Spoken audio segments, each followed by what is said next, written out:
sinasabi ko sa inyo kanina na kung saan meron daw pong isang babae na kinatakutan ni Robin Padilla dahil nga hinamon eto pong si Senator Robin Padilla. Dahil kung titingnan niyo mga kababayan, sumabit po kasi etong si Robin Padilla doon po sa pagsuporta niya sa pangangalap ng perma ni Alputera. Kasi alam naman po natin mga kababayan na patuloy pa rin po ang ginagawang pagkilos ni Alputera or ng kampo nitong si LRY sa pamamagitan po nitong si Alputera para mangalap ng perma at suportahan di umano daw etong si Duterte, pero ang totoo dyan para suportahan yung pangangampanya ni Sara Duterte dahil nga tatakbo si Sara sa 2028. So ngayon, pakinggan po natin mga kababayan kung paano po soplake ng matindi ng isang babaeng ito si Senator Robin Padilla. Ikinikredit po natin kay Nance Rose, ito pong video na ito. Kanya po ito, hindi po ito atin. Gagawan lamang po natin ng reaction video. I-play na po natin mga kababayan.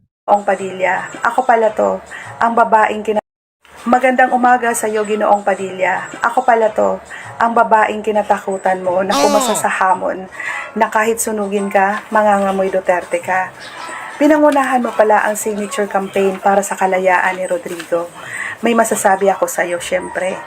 Alam mo, Robin, buti pa ang nyog. May pakinabang hanggang bunot. Pero ikaw, matatapos na lang ang termino mo, wala ka pang pakinabang sa bansa mo. Senador ka ng pamilyang Duterte. Duterte lang ang pinagsisilbihan mo. Sumasahod ka gamit ang pera naming mga Pilipino. Doon sa napatunayan ko muna ang sarili ko. Robin, 3 dekada na rin akong nagtatrabaho. 3 dekadang nagbabayad ng responsibilidad ko sa gobyerno.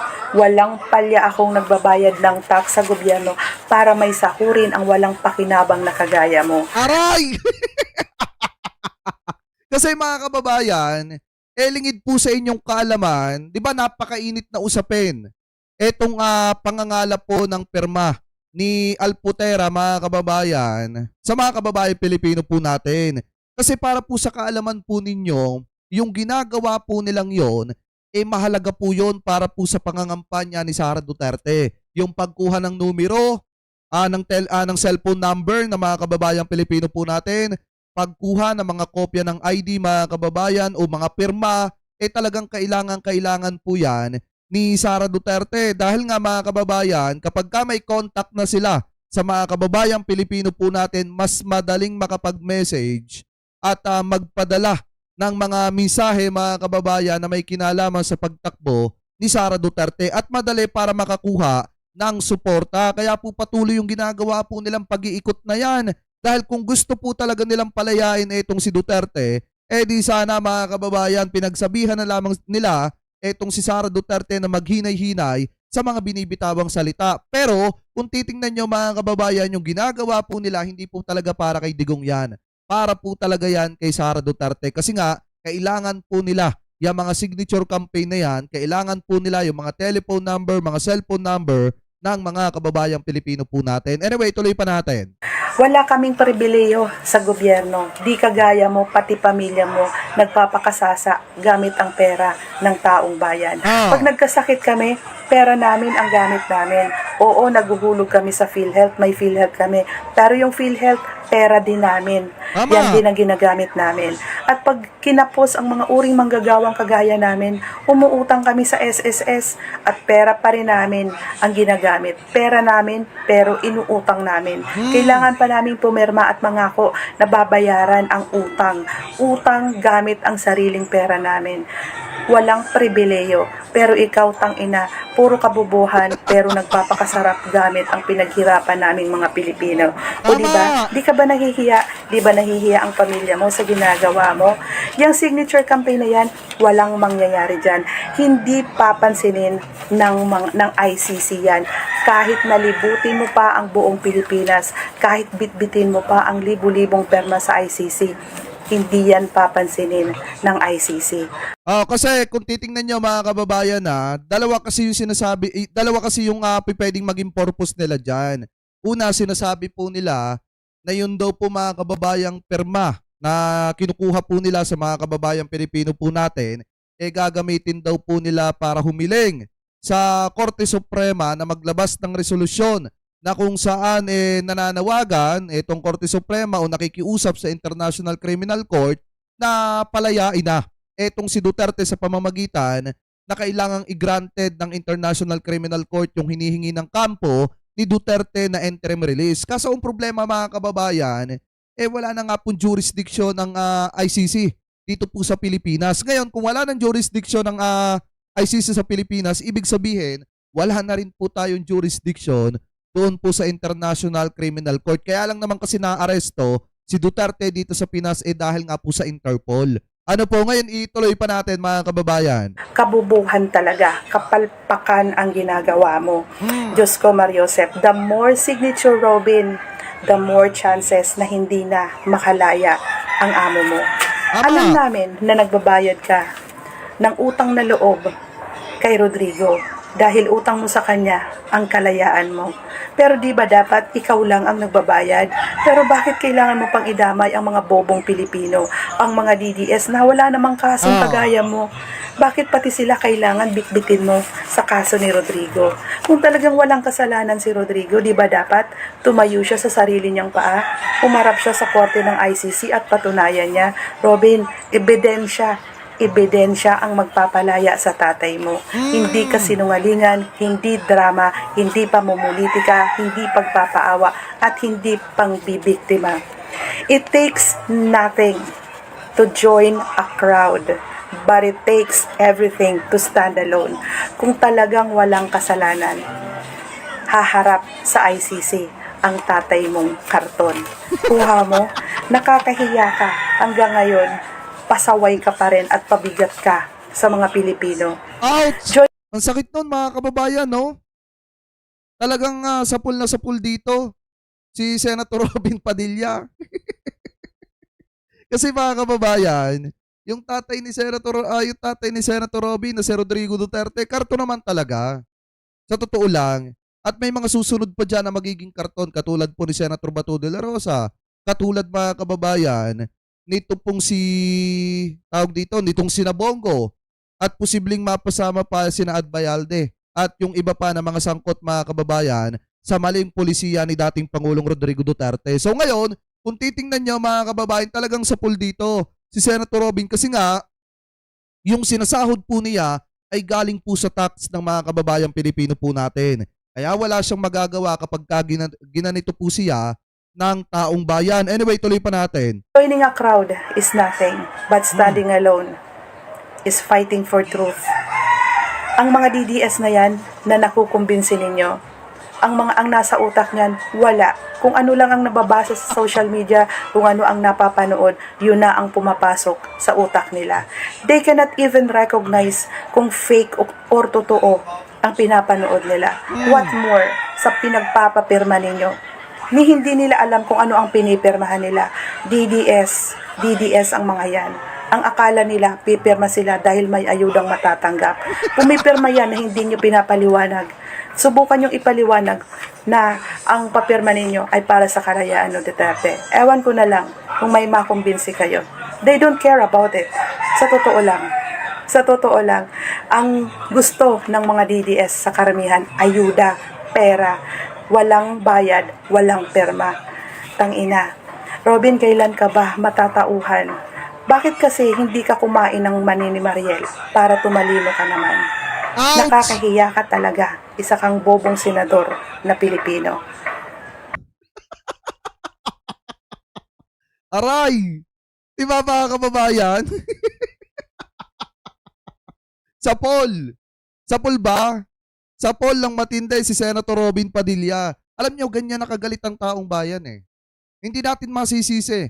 Ito mga kababayang Pilipino po natin kung talagang yung iba naglalabas na ng video laban po kay Senator Robin Padilla kasi hindi na po talaga si Senator Robin Padilla, hindi na po matatawag na senador ng taong bayan yan. Kasi nga unang-una, alam naman po natin lahat na nagbabayad ng utang na loob si Senator Robin Padilla sa mga Duterte kasi nga utang niya sa mga Duterte ang kanyang kalayaan mga kababayan. So ngayon, ako kay Senator Robin Padilla, wala naman po akong personal na galit kay Senator Robin Padilla. Ang hindi ko lamang po nagustuhan mga kababayan at nagugustuhan sa kanyang ginagawa ay yung ipinapakita niya sa taong bayan na siya po ay senador ng mga Duterte at hindi po senador ng mga kababayang Pilipino po natin. Tandaan nyo mga kababayan na sa pagiging politiko, hindi natin pwede maging idol si Senator Robin Padilla, pero pagdating sa pelikula, doon, idol natin siya mga kababayan. Ano po? Anyway, ngayon kung titingnan nyo, di ba maliwanag na sinabi dito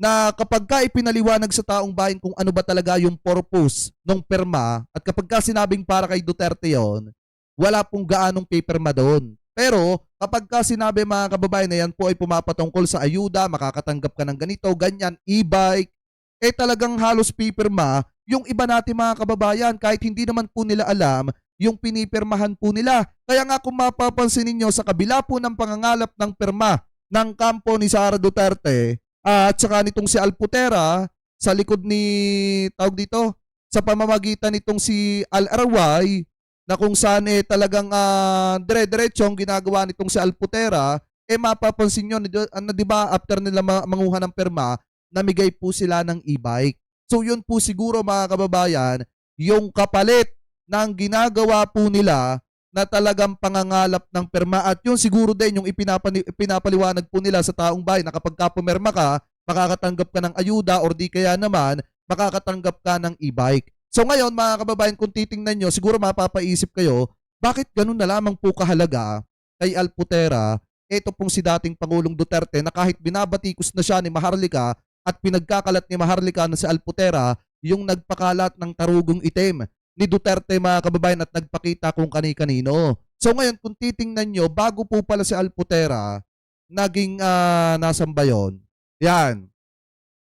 Bago po si Alputera mga kababayan, naging napapasok sa kampo ni dating Pangulong Rodrigo Duterte o bago naging empleyado ni dating Pangulong Duterte. Sa Alputera po pala mga kababayan, may tawag dito, may ibang trabaho. Ano po kasi kung titingnan nyo dito, napakaganda mga kababayan ng pagtrato ni dating Pangulong Duterte dito kay Alputera at mapapansin nyo naman na gano'n na lamang katindi ang pag-aalaga ni dating Pangulong Duterte dito kay Alputera. So ngayon, basahin po natin mga kababayan na ito nakita nating post noong January 4 dito po sa latest news. Sabi po dito mga kababayan, ito daw, ang mga tanong sa nakaraan ni Alputera at ang ugat ng mga kontrobersiya sa mundo ng politika at kapangyarihan, hindi may iwasan na ang personal na nakaraan ng ilang personalidad ay muli pong binabalikan. Lalo na kapag ka ang mga ito ay nauugnay sa impluensyal ng mga pamilya at sensitibong relasyon. Sabi pa dito, isa sa mga pangalan na patuloy na lumilitaw sa mga diskusyon ay si Alputera bago pa man siya naiugnay sa dating Pangulong Rodrigo Roa Duterte at sa kanyang pamilya. May mga ulat na nagsasabing siya ay sangkot sa trabahong may kinalaman sa modeling at entertainment mga kababayan. Ibig sabihin, ito pa lang si Alputera nagmo-model-model mga kababayan noon. At talagang masasabi naman din natin na talagang may itsura din naman ito pong si Alputera, kaya nga selos na selos ito pong si Miss Sanerit Abansenya dyan at naging dahilan para upakan ng upaka ni Maharlika ito pong si Alputera. So sabi pa dito mga kababayan, kung saan lanta daw po ang pisikal na anyo bilang bahagi ng propesyon.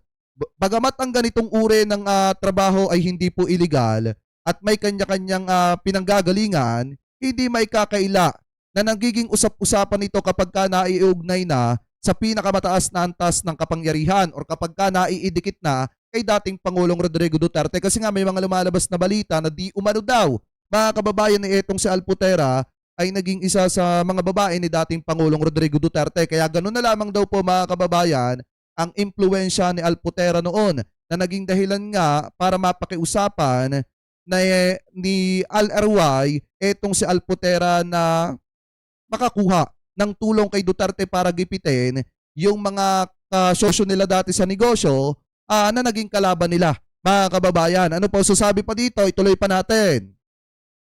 Dito magsisimulang pumasok ang mga eksplosyon at intriga. Para sa ilan, ang biglaang paglapit at pagiging malapit ni Alputera sa dating Pangulo at sa kanyang pamilya ay nagbukas ng maraming tanong. Hindi lamang tungkol sa intensyon, kundi pati na rin sa mga posibleng epekto nito sa loob ng personal na relasyon ng pamilyang Duterte.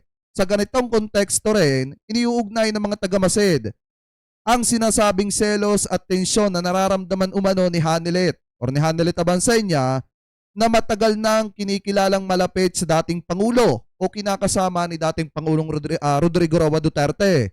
Sabi pa dito, mahalagang linawin, ang mga ito ay nananatiling usapin ng obserbasyon at interpretasyon ng publiko, hindi opisyal na pahayag o napatunayang katotohanan. Gayunpaman, sa politika, kahit ang perception or yung interpretasyon, mga kababayan, ay may bigat. Kapag ang isang individual ay may kontrobersyal na nakaraan at bilang napapaloob sa inner circle ng kapangyarihan, hindi may iwasan na maging sentro ito ng usapin, hinala at emosyonal na reaksyon, mga kababayan. Kasi nga kung mapapansin nyo, di ba, lumabas din yung mga balita na di umano ay malaki yung selos ni Hanelet Abansenya dito po kay Alputera, kaya inupakan ni Maharlika ito pong si Alputera dahil ang nasa likod nga daw po niyon walang iba kung hindi itong si Miss Hanelet Abansenya di umano, mga kababayan. Ano po susabi pa dito? Tuloy pa natin. Ang ganito mga pangyayari ay muling nagpapaalala na ang politika ay hindi lamang laban sa mga ideolohiya at posisyon. Ito rin ay pinagsasaluhan ng personal na dinamika, emosyon at tiwala, at kapag kang hangganang ito ay nagkakapatong-patong, nagiging mas komplikado ang sitwasyon. Hindi lamang para sa mga taong sangkot, kundi pati na rin po sa pamilyang nadadamay. Sabi pa dito, sa huli, ang mahalaga ay mananatili ang katotohanan, respeto at malinaw na hangganan sa pagitan ng pribadong buhay at pampublikong tungkulin. Sapagkat sa sandaling maglaho daw po ang personal na interes at kapangyarihan, ang resulta ay kadalasang kontrobersya at hindi po katiyakan. So ngayon, kung makikita ninyo, si Alputera, siya po yung babae na malapit kay dating Pangulong Rodrigo Duterte. Kaya ganyan na lamang po, mga kababayan, yung mga ginagawa niya ngayon na kahit binabatikos na siya ng kapwa niya didisit, talagang nagpapatuloy pa rin po yung paglilibot nila sa buong bansa. Sa buong Pilipinas para po mangalap ng samut-saring mga pirma galing po sa mga kababayang Pilipino po natin. At ang hinihinala po na nasa likod niyan ay walang iba, mga kababayan, kung hindi etong si Al Erway or etong si Small Boy, mga kababayan. Dahil nga, natatakot po sila na kapag hindi nila nasuportahan o nakuha ang suporta sa mga Duterte, mga kababayan, baka matalo po sila doon sa agawa ng isang malaking bus company dito po sa ating bansa. At ang isa pa dyan, mga kababayan, bagamat patuloy po silang lumalapit sa First Family, ganito po, sa pamamagitan ni Alputera, dire-diretso pa rin po yung pagtulong nila sa mga Duterte, mga kababayan. At yan nga po ay sinuportahan din ni Senator Robin Padilla, kaya po siya nabatikos ng matindi ng mga kababayang Pilipino po natin. So kayo, mga kababayan, kung kayo po ang tatanungin, ano po ang masasabi ninyo hinggil po dyan sa topic na yan na tinalakay po natin? Comment below na lamang po kung ano po ang comment at opinion po ninyo hinggil po dyan, mga kababayan.